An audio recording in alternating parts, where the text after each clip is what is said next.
the 21st of January.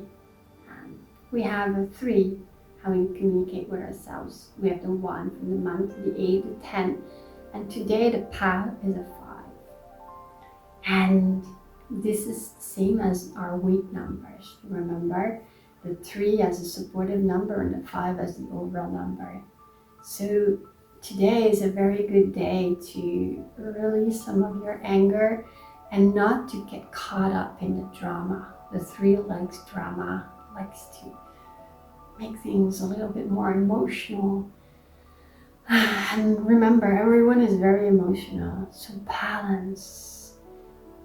Move your body when it's getting too much, and when you need to cry, let it go. Let your emotion run freely and be creative in that what's needed, and be flexible.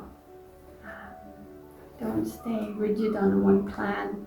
Just move your body, move your mind, and see what comes from that.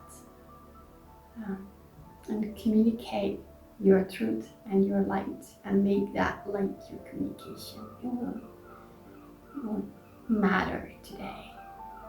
So don't over dramatize. Just keep it light, small, joyful.